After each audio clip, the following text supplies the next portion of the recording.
I'm Jon Bond. Welcome to Move Yourself Happy. Made for fitness enthusiasts who want to make their passion their profession. Are you unhappy in your present job? Are you passionate about health and fitness? Do you want to release your true potential? If the answer is yes, this podcast is for you.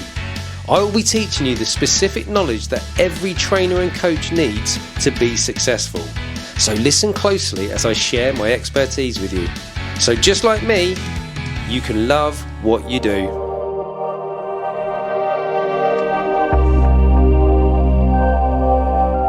Awesome. All right. Well, thank you for inviting me around, Adam. No problem, mate. And, no great problem. to meet you. And you, mate. Thanks for coming. Yeah. And obviously, you know this chap here. Yeah, indeed I do. Yeah. Shall I give a bit of a backstory? Yeah. Let's have a bit of a backstory then. So tell us about tell us about Adam and how you guys know each other. Yeah. Well, I'm George. Hello, everyone. So I've been a personal trainer for a long time now, over 10 years. And that's how we met. Yeah. We met in the Perch gym, which is relatively close to where we are now. Yep. And you came in looking for a personal trainer one day, and I think I just so happened to be on shift. We got on straight away. We're very alike. We laugh a lot. Yeah. We like to be very positive. Yep. And we just got on like a house on fire, didn't we? And we thought to ourselves, well, why not have me as your personal trainer? And we trained for a long time.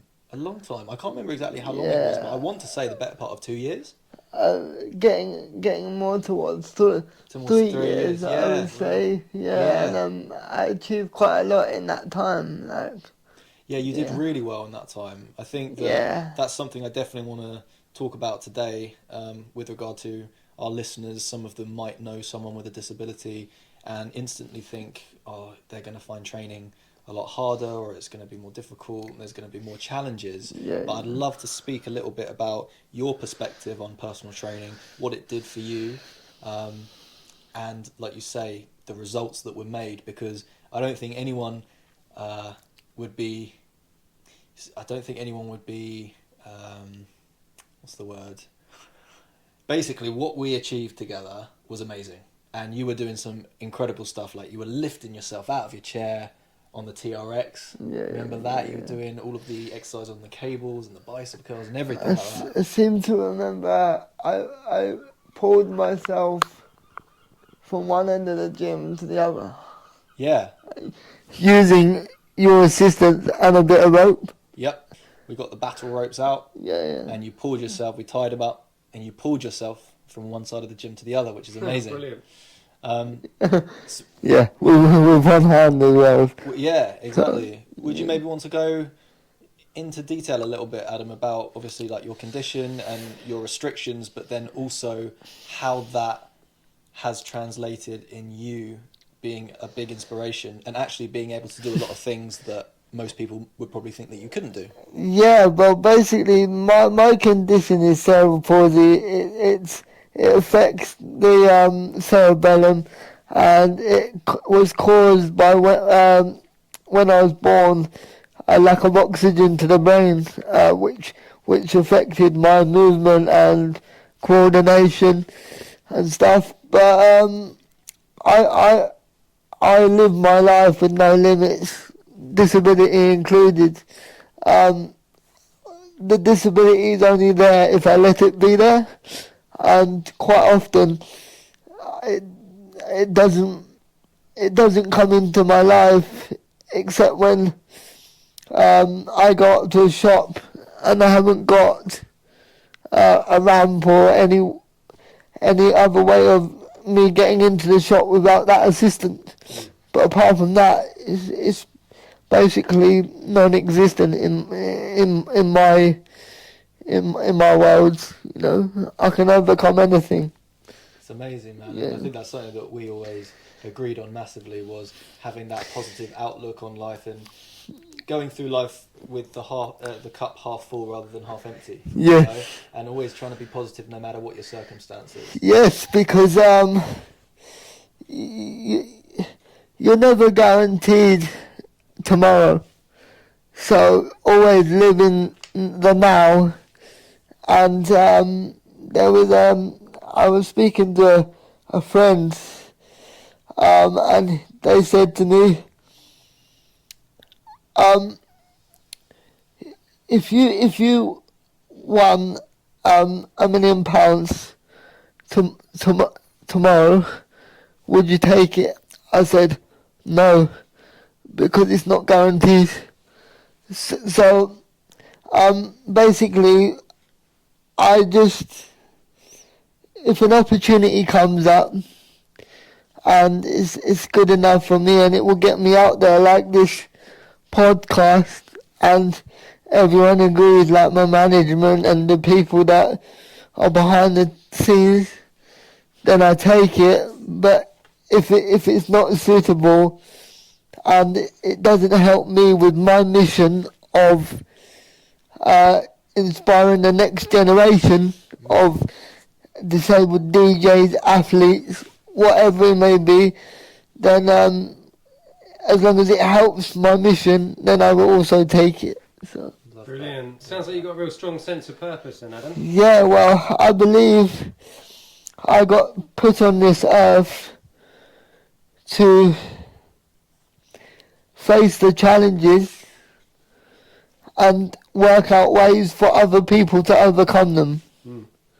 And that is my purpose in life, because I would rather someone with my cognitive ability go through some of the negative experiences, but the majority positive.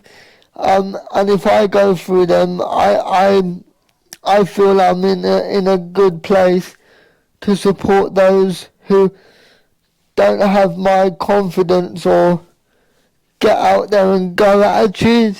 You know, if they don't have that, I'm there to support them to say that they can do it no matter what. So podcasts like this help. So. Yeah, definitely. I mean, what you're saying there as well be almost like being an inspiration to other people that perhaps experience what you're going through and what you've been through. But actually, even for somebody that hasn't got a disability, potentially, is going to be massively inspired. Because I'm sitting here now feeling massively inspired already. Okay. Thinking like, wow, you know.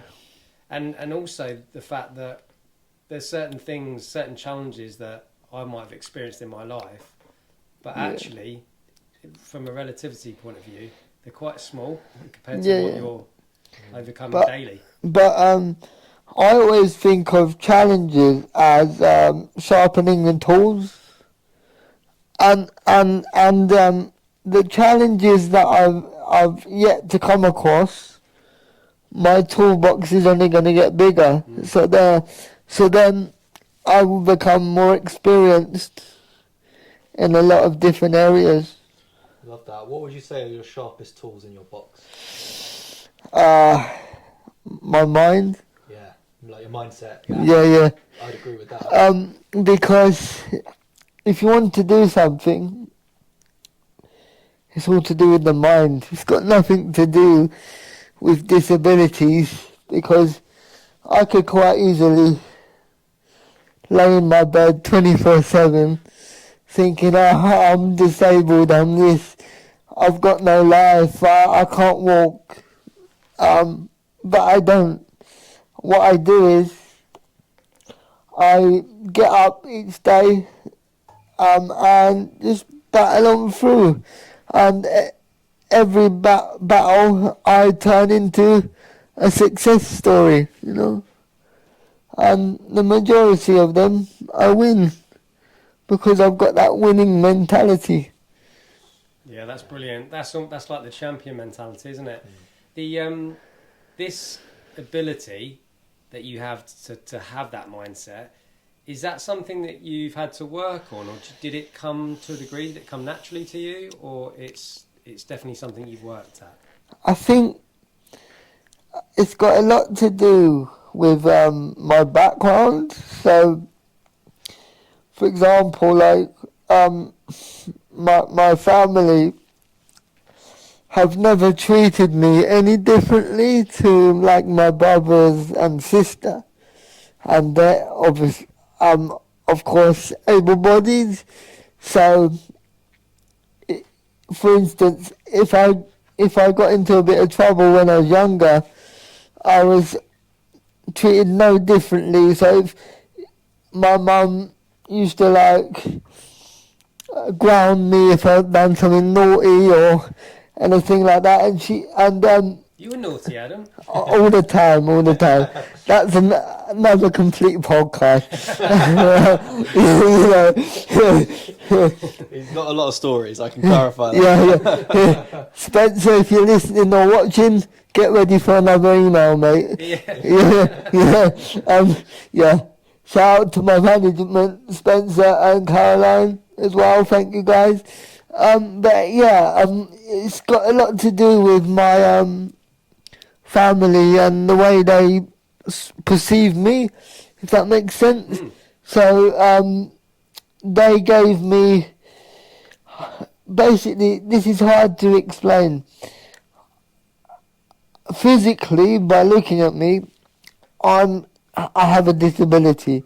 There's no ways of getting around that. You can see I'm disabled, but mentally I feel able-bodied, if that makes any sense. Completely, yeah, that sounds awesome. Because I've come from a family that's very encouraging.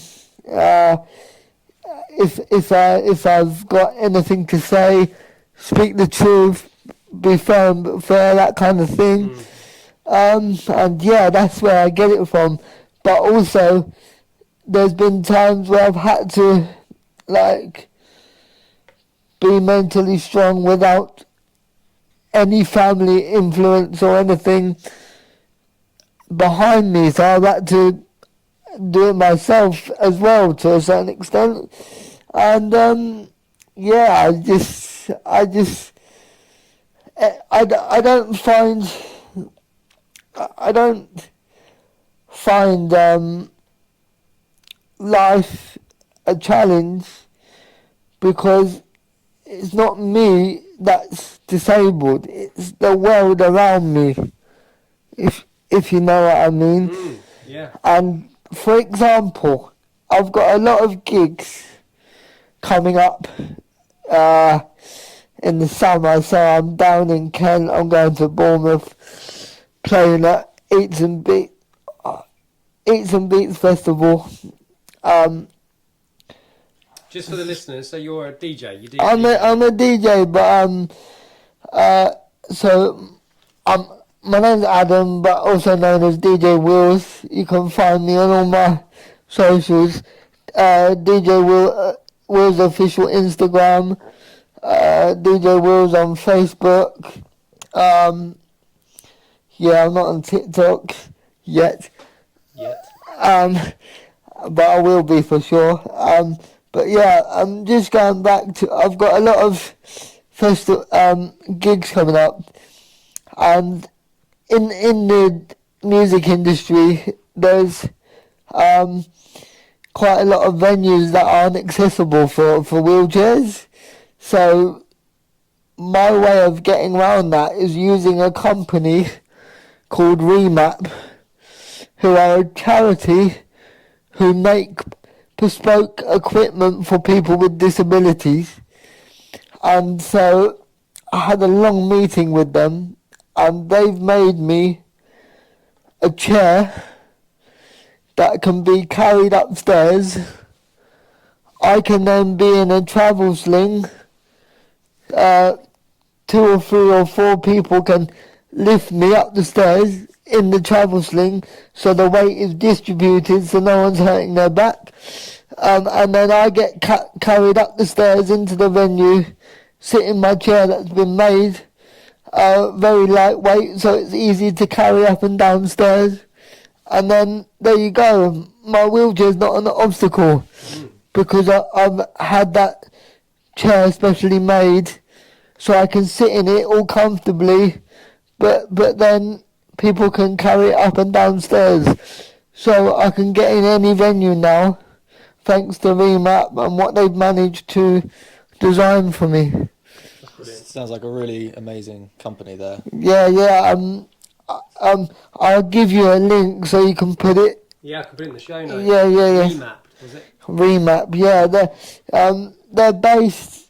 Well, I think that you can go all over, but they've definitely got hubs in Sussex, Surrey, Hampshire, all that area, and you just ring them and you pay a small donation for their work if you're able to, and then they can make things like cup holders to go on the side of your bed or phone holders so you can have conference meetings without struggling to do it and stuff like that. So they are really useful, and they will come out and assess exactly what you need, and then they just crack on with the work, and then you're set for life until you need them again. That's great. If it wasn't for them, you think of all those young people who wouldn't have been able to reach for the lasers and listen to your music. Exactly that. So yeah, but before I was a DJ, I'm actually a qualified sports coach myself. So I've been in the sporting world for a long time, especially the disability realm of things. If you give me anyone with a disability, and you ask me to coach them wheelchair football, basketball, boccia, anything, I can do it without a problem.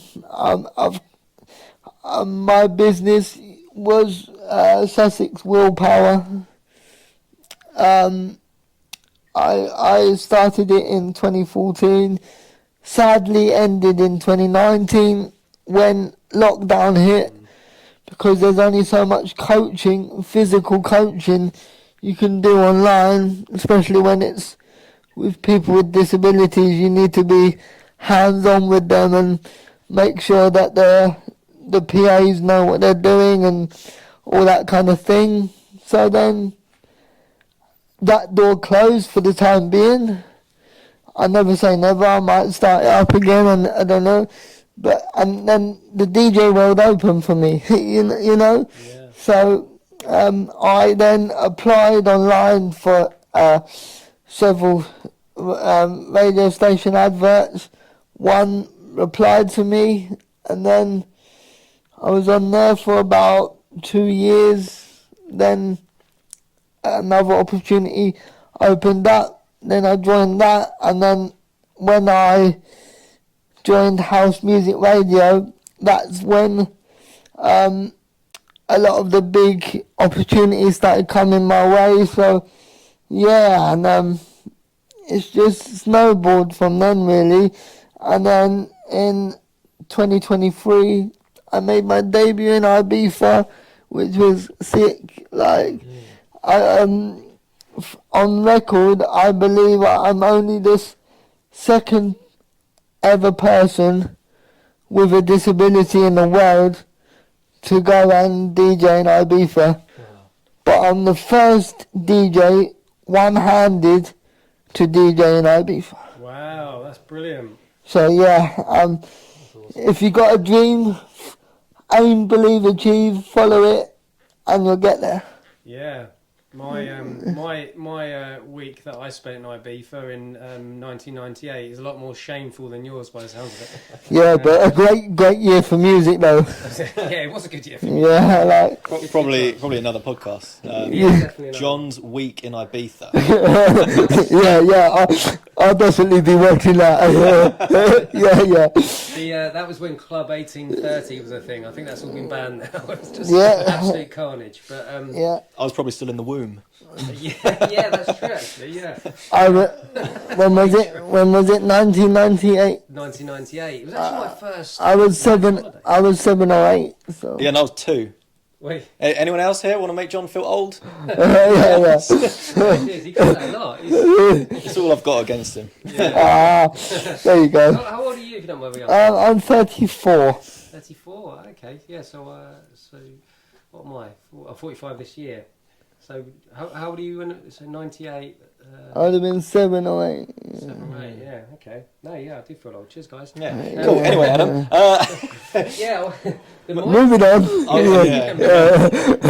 mindset things really interests me so much because you mentioned coaching as well, and obviously, I spoke to you off camera and talking about the fact that I run a business that trains people to be PTs, and a big part of being a PT is helping people develop the right mindset. But I don't think we actually spend enough time on that and give that as the attention it deserves. My angle on mindset,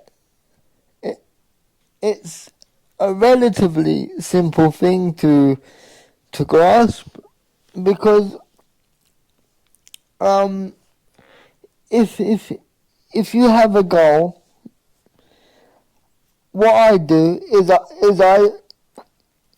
I take a long time to think about my end goal and what it is I want it to look like, and use the narrative SMART targets to achieve the overall goal. I don't give myself time limits to achieve things, because then that just puts pressure on unnecessary pressure on what you're trying to achieve.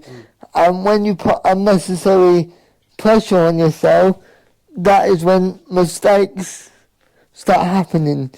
So I visualize, because I've got a photographic memory, what I want it to look like, and then I iron out what could be the hurdles. Focus on the biggest hurdle first, because that will take the longest to solve, especially if I'm waiting for someone else to do their job before I can move on to the next part of the goal.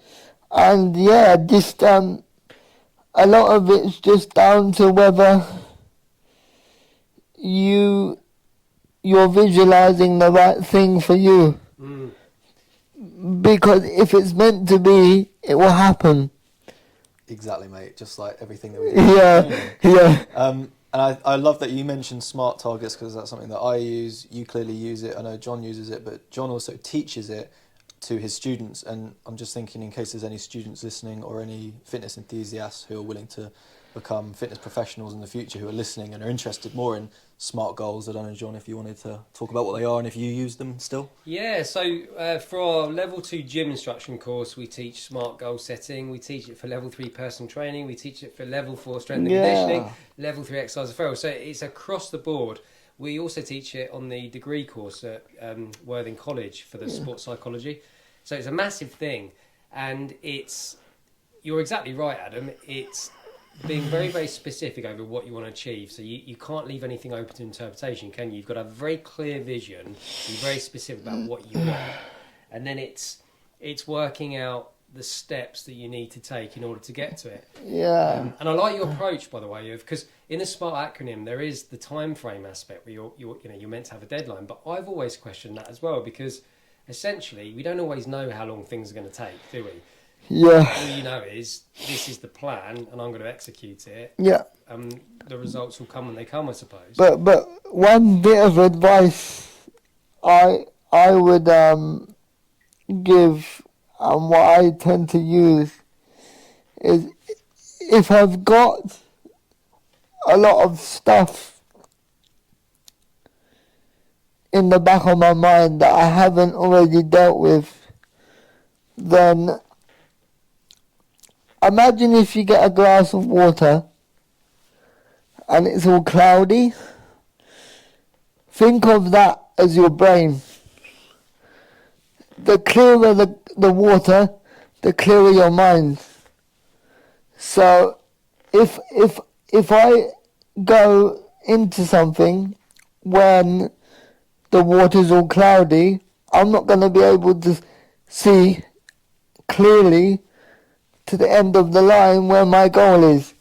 So make sure you deal with what needs to be dealt with first of urgency, and then you have all the time in the world to make sure that glass of water is crystal clear so you can focus on the goal and the mission you have or you want to achieve.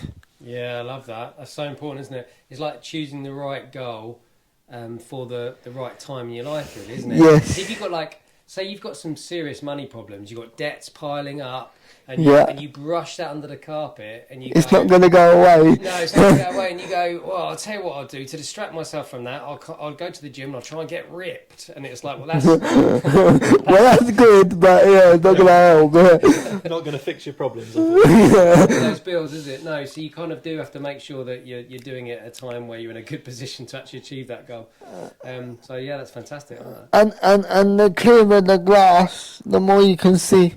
Yeah, absolutely. Totally see what you're saying, mate. Because if you've got this cloudy vision and you're wanting to go from A to B, and B is over there and you can't see it, you've got all these worries and all these emotions and all these thoughts clouding your path, then I absolutely see what you're saying. You're not going to see it. So you've got to deal with all those issues, all those worries, whatever they might be, insecurities, emotions, people in your life. Once you deal with those, it's like the pathway is there. Yeah, mate. So I wanted to ask about, there's a picture that I always see on your Facebook, which is awesome. It's you when you're really young. And what I love about it is you've still got the exact same smile. And you're doing karate or something, and you're in the newspaper. And I wonder a couple of questions with that. One, what is that? And two, you know how you say like your parents really inspired you with your mindset because they treated you the same as everyone else. Did your parents put you on that path to be an athlete and to be as physical as you could be in terms of your sports and everything else, or was that something that was entirely you? Like, is it in the family, your brothers and sisters? So a lot of it. So that photo you're referring to, that was taken when I was around 5 or 6. And I made the Meridian News. And I got interviewed by Fred Dinage. Because I was actually the first guy with a physical disability to take part in karate. Nice, yeah. And I did that for about 2-3 years. And they raised some money for me to get a Chady Heritage Walker, which is a frame, which is a frame that I would be strapped into, and then I would go on to the walking part of it, and then the frame used to hold me up, and I used to be able to walk with that. Nice, okay. So then, so I did that for about 2 years. I think I got to maybe brown belt or something. And then Is that like one down? Is that one down from black? No. Then you had second brown, and then you had first Q or whatever it's called, and then you had black. Right. Okay. Like kind of close, isn't it? Yeah. Not close. Yeah, I was in between, but as you can imagine, as I was getting older, I didn't fancy it no more. So I just done the rebellious thing, and I don't want to do it no more. And the sporting element came from me entirely. Because when I was 12, I moved away from home. Okay. And started at a boarding school for people with physical disabilities called Trelaw. When I went there and saw their sports facilities and all that kind of stuff, then that opened up a whole new world. So my sporting influence came from the boarding school and college, if I'm honest. Yeah. Because I was under the impression, apart from the karate, that people with disabilities weren't able to partake in sport. Because they had a special afternoon for people with disabilities at my mainstream school before I went to boarding, and that used to take place separate to all my friends when they used to do their sports, and they put it down to like being too dangerous for me to play sport around other able-bodied kids, even though I used to go out on the field and play football and get hit in the face with a ball. So before you went to the boarding school, which school did you go to? I went to West Park. Where's that? Goring, Worthing. Oh, okay, yeah. Yeah. So then I left there when I was 11 in year 6. And then I started year 7 at my boarding school. And then, that's where I excelled in sport. And then I represented England at boccia, a really high level. And then I was competing one day and I got an injury, my shoulder popped. And I felt it go completely. And ever since then, it's not been the same, no matter how much I try and go back to it sometimes.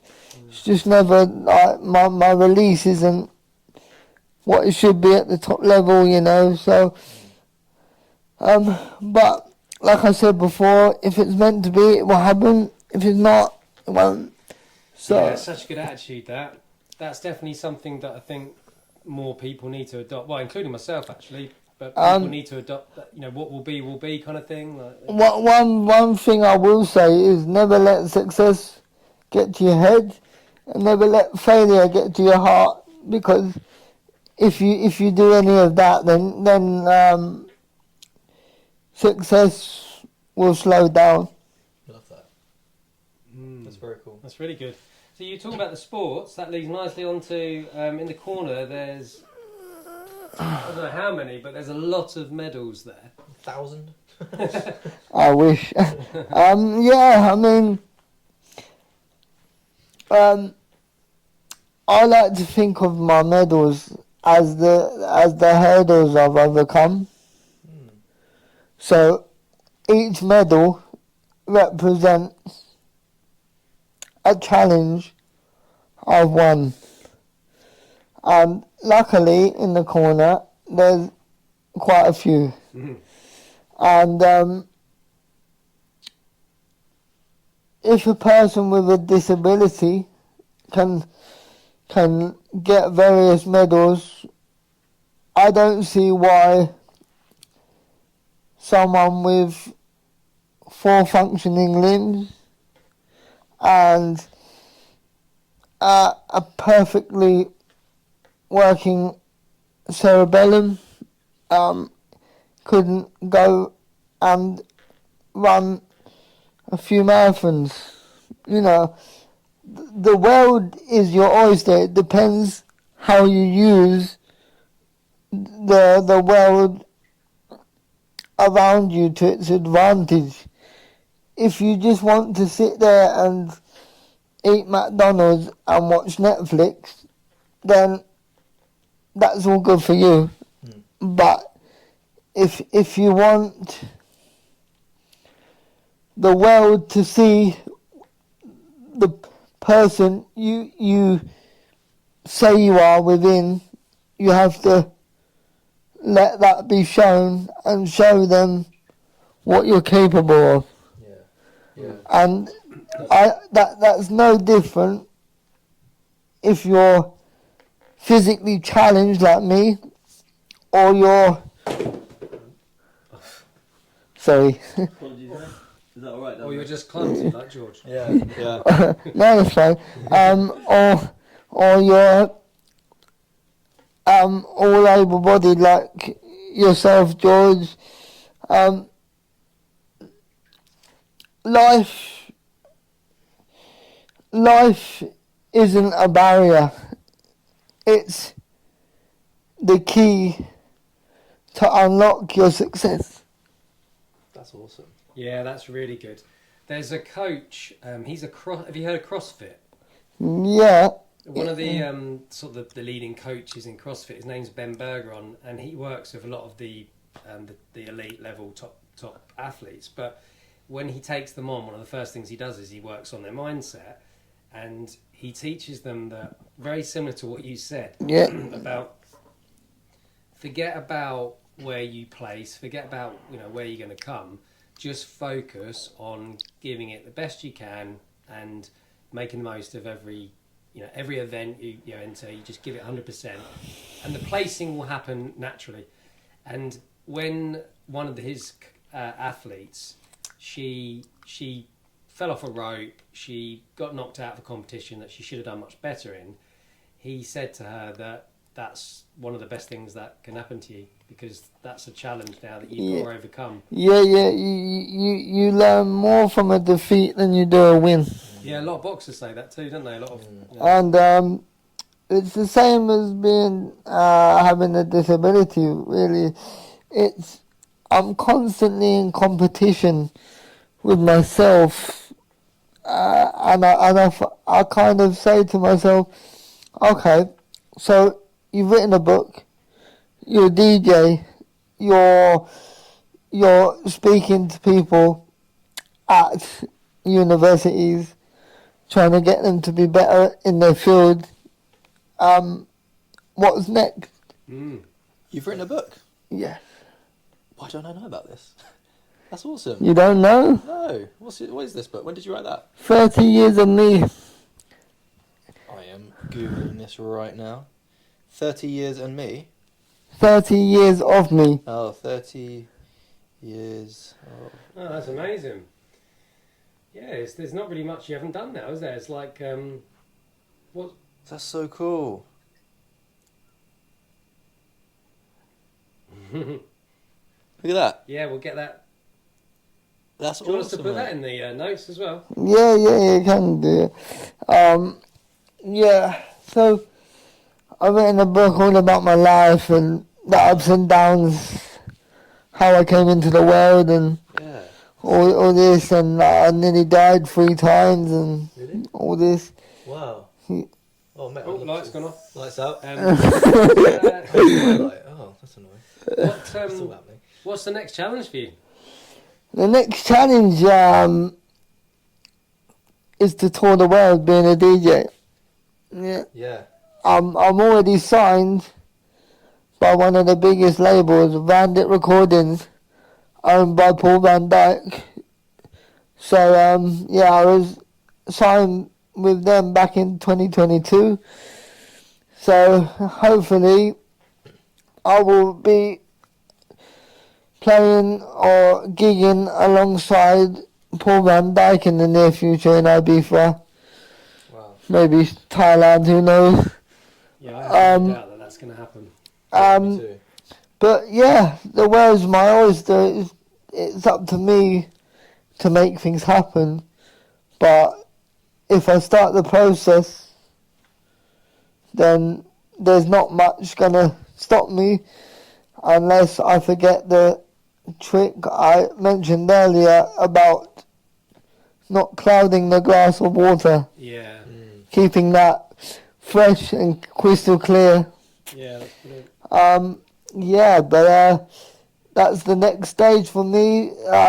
Continue getting bookings, continue inspiring the next generation of disabled athletes, DJs, cooks, whatever you want to be, you can be just because you're sitting on your bum, like me, for a living, doesn't stop you. And if it does, then maybe you need to tweak a little bit of your programming in your brain, because I often see my brain as a mixing desk, so I can turn up the fader switches to either super mature or turn them down to super immature depending on who I'm with. So if I'm with my friends and I want to mess around, I turn my mixer down to super immature. So that gives me the freedom to be an idiot. You know what I mean? Yeah. So yeah, so we know that very well, don't we, Sean? We do. Yeah, we do. A little too well. So and the other thing that's made a difference to my the way I think and my mental resilience is in actual fact counselling. Okay. A lot of people perceive counselling to be a bad thing, but it depends what you use the counselling for. I use it to keep on top of my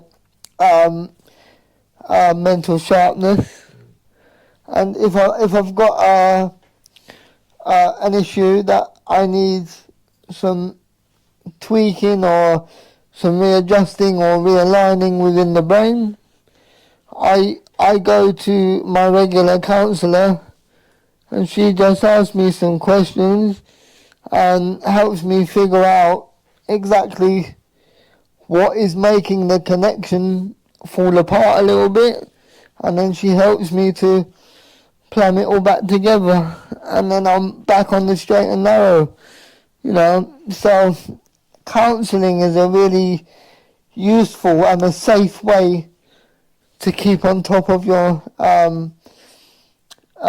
mental sharpness. Yeah, it's great, isn't it? I find that when you say something to, a counsellor, a trained counsellor, Yeah. they'll paraphrase it and say it back to you. And even just that thing that they do there, where they paraphrase it and say it back to you and get clarity, sometimes hearing it out loud in somebody else's words, you're like, oh, okay, that's really giving me some clarity. And then they'll often, like the more experienced counsellors, they'll challenge unhelpful thoughts, won't they? Yeah. And they'll say, well, do you know that for sure then? Is that definitely a thing? And then you're like, well, no, I don't know it for sure. And then you're like, okay, so that is just a limiting belief. It's funny, we were saying earlier that is there anything I struggle with mentally? And to be fair with you, it's the counsellor. She gives me a really tough time and puts things into perspective that I didn't even think of, you know. But it's all about life is a big self-investment, and the more you can invest in yourself, like for me, counselling or whatever it may be, life is one big investment, but there's just no money involved in terms of mentally. You know, people think of investment of being money, and you need a lot of money.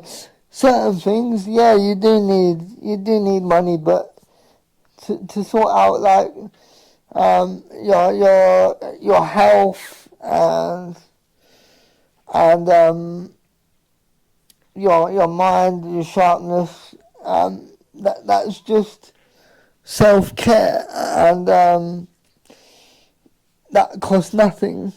So the more you look after yourself, the more you love life, the more life will love you.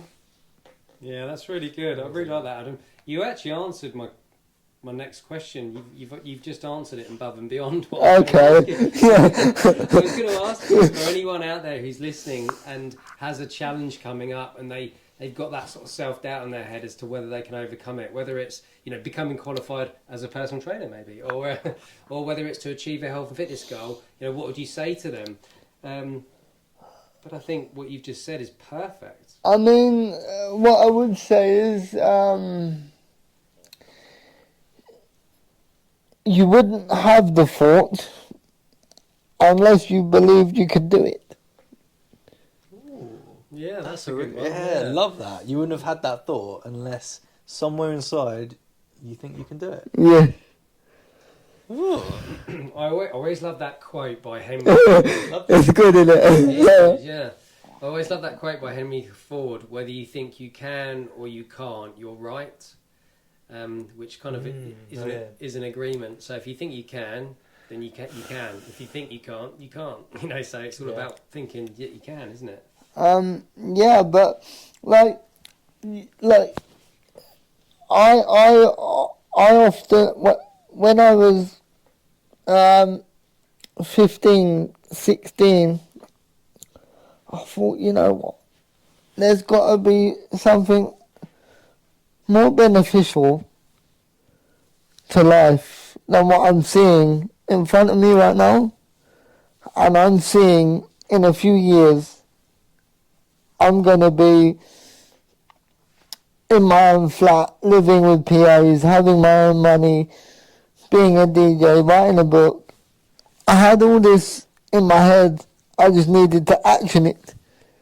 And if you're like me, you just write a list of pros and cons. If there's more pros, do it. If there's more cons, don't do it. Because the cons represent danger, and it could put you in more of a detrimental position than you already are in. So for me, am I safe here, living in my house? Yes, as long as I put things in place to make sure if there is an emergency, I know what I'm doing. But would I be safe living on the streets outside McDonald's? No. So that would be a con. But the pro would be, okay, I'm okay living in my house with PAs, and I've got measures in place in case I need anything.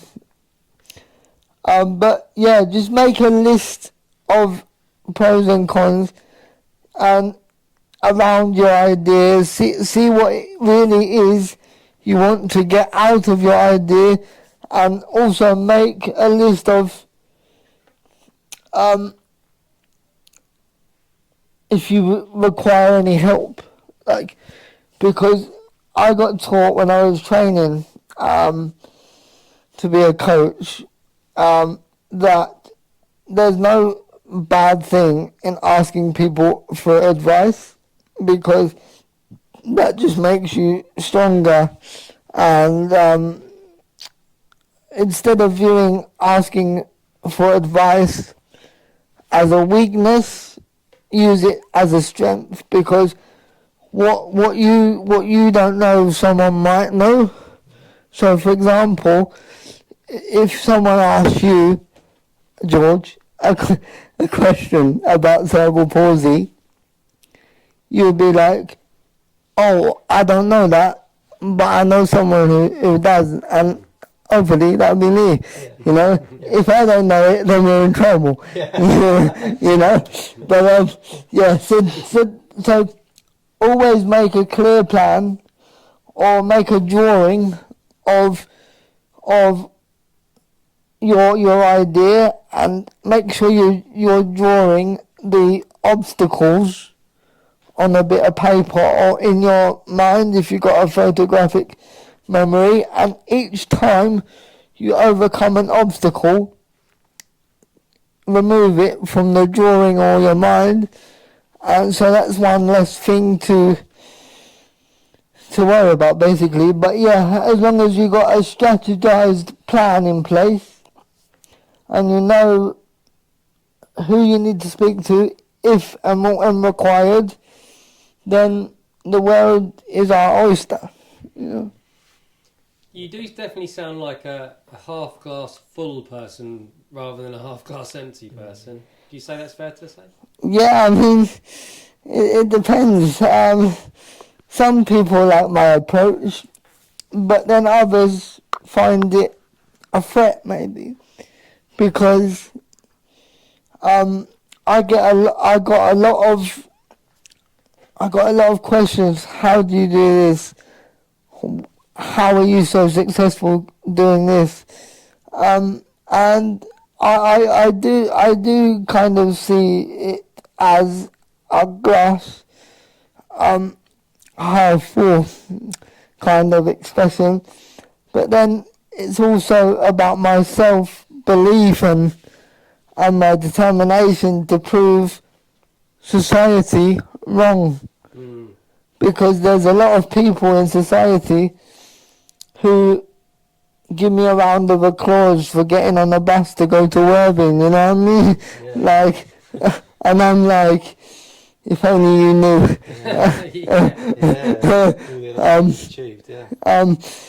And so for those people who think people with disabilities should, because it's been told, and I will be honest, I've been told that I should have been put in a room on a bed and not to live life, basically. Yeah, it's horrible. So to those people who have said that to me in the past, Sure you'll do it. thank you for your motivation, because without your motivation, I wouldn't be where I am today. So thank you very much. Good night. That's a great place to finish. There's a mic drop moment. Take the mic off. But before we finish, thank you for having me on. Oh, thank you. Mate, thank you. And I hope that I've at least inspired not just people with physically challenging issues, but also some able-bodied people who have at the moment a negative mindset due to maybe the place they're in or the route they've been used to. Hopefully this will inspire you to get the necessary help or change a few things in your life. And like I said earlier, if you love life, life will love you. You know? So yeah, if you want to follow me at any stage or you want to ask me any questions, please just drop me a DM at DJ Wills Official or my Facebook page, DJ Wills. Yeah, and I look forward to your messages. And if you want to buy my book, it's available on Amazon, Waterstones, WH Smiths, everywhere. Probably the cheapest place to buy it would be Amazon. Yeah, I'm not going to say that, but oh well. Do you need us to cut that bit out? No. Stick it in there. No. We'll put links in the notes and stuff like that. Yeah, but it's been a pleasure. Thank you very much. Yeah, no, thank you, Adam. Thank you very much. And we'll have a chat some more off camera as well. Definitely. Yeah, thank you, mate. Very inspiring, mate. Have you got any more questions? I think we covered everything we were going to say, but... Yeah, I mean, we can just have a little bit of a chin wag off camera if you want. Just wicked. Yeah, we'll leave it there. Thank you, guys. Thanks, Adam. Yeah, all the best. No problem. Now, if you enjoyed today's episode, something you can do for me is subscribe to my show. And if you know anyone else that might be interested in this content, then please share it with them too. You can also head over to our socials and follow us on TikTok, Instagram, Facebook and YouTube. But if you're ready to take that next step, visit our website www.stormfitnessacademy.co.uk, fill out a contact form, that'll come straight to me. I will contact you shortly afterwards and I look forward to speaking to you then.